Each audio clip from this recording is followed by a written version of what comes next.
Hello everybody and welcome back to episode 156 of Enter Crypto, where twice a day I keep you informed and fully up to date on all things crypto. If that sounds like something you would be interested in, then subscribe to my channel. I put out a new video every 12 hours. So the story I've got for you is from the Crypto Times. It's part of their market news section. It's written by Vismaya V. And it's titled France plans to access Livret A funds to build nuclear reactors. So you may be thinking, well, what's this got to do with crypto? Actually, quite a lot, because this is one of the reasons that crypto exists. It's really this is basically a typical example of government overreach.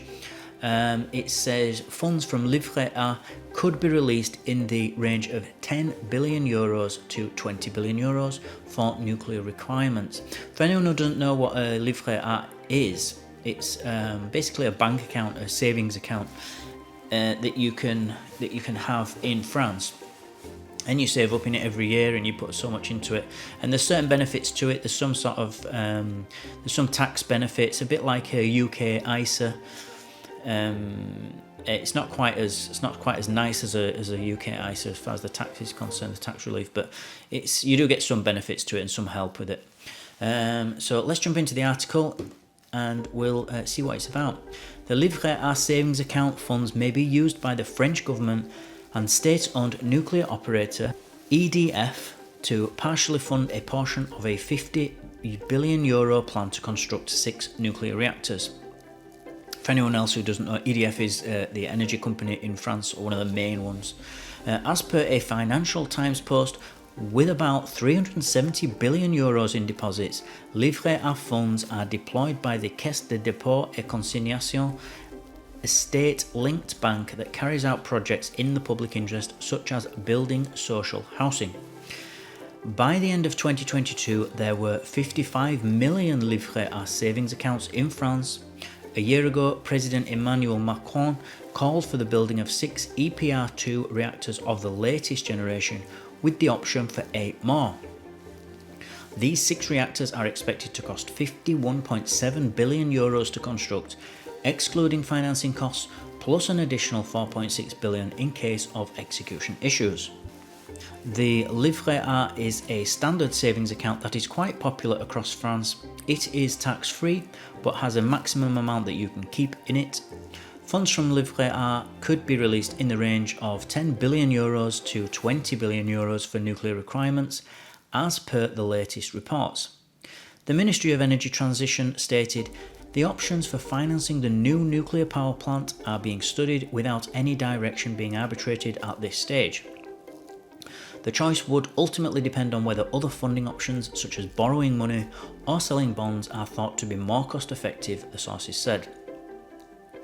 Matters like this push for more decentralisation and financial privacy, as the government can simply take our money to fund such big projects without our consultation.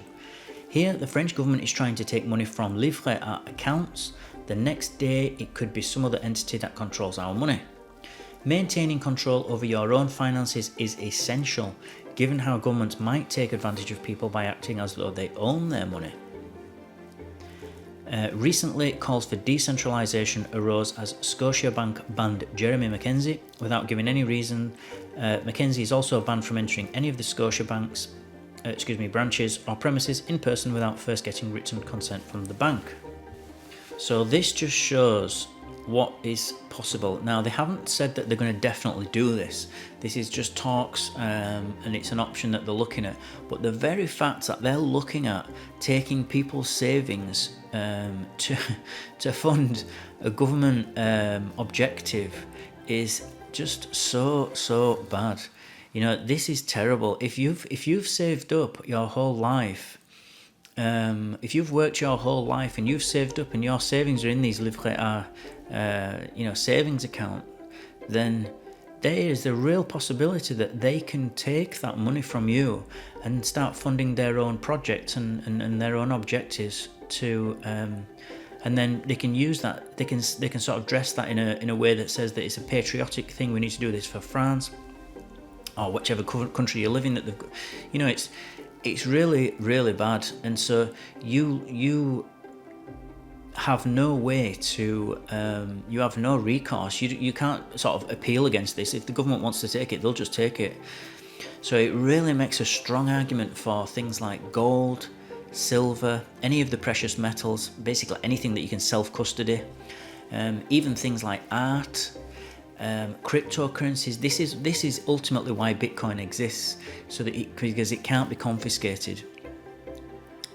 Whereas your euros, in this case, or pounds, if you're in the UK, dollars, or wherever you live, your local currency, your government is in charge and they can do what they want with it.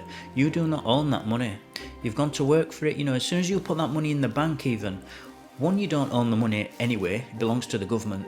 But even if you put those euros or those pounds in the bank, as soon as you deposit that money in the bank, it's legally the bank's money. They don't actually, you know, you don't actually own that money anymore. It's theirs, legally. So every time you go to put your card in the cash machine or the ATM, thereafter, you're actually asking for permission for them to give you your money back. You don't have any rights to that money anymore. And not many people realise that. They think, well, it's my money, you should give me it back. That's not how it works. That's not the legal status. The legal status is that that money is theirs as soon as you deposit it. So it's sort of twice removed, not yours. You know, it's not yours in that instance if it's in the bank, and it's also not yours because it's got the government's. It's fiat. It's issued by the government. It's owned by the government, and that's why they can request. Well, not request, but force you to pay taxes in that currency. So it's, you know, this is really, it's not got much you know, much attention in the news, but this is a big story. And a similar thing happened in Cyprus. I think it was around 2013 where they had like what's called a bail-in. This is essentially a bail-in. Instead of a bailout where we bail out the banks, they actually bailed the banks in. And that's where they take money from anybody with, if I remember right, I think it was anybody with over 100,000 euros or Cypriot pounds, and they took some of that and then paid for it to pay for the government's debt in Cyprus and to basically bail out the banks. Or bail in the banks, it's called a bail-in. And this is a very similar thing to that. So, you know, just know you can save up, you can have savings in your local currency, and somebody, the government, can just decide one day, oh, we haven't got enough money for this thing, we need to have enough now, and we're going to take it from you.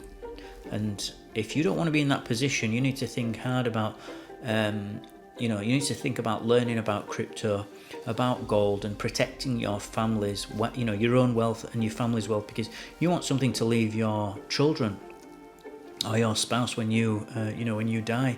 And this is going to be this is rubbish money. Is this? So so something to think about there. As always, guys, thank you for watching. Thank you for listening. Remember, everybody, to please subscribe to my channel, join my team, and I'll keep you updated on all things crypto every 12 hours. Don't forget to smash the like button if you feel you got value from this video, and I'll see you all in 12 hours time.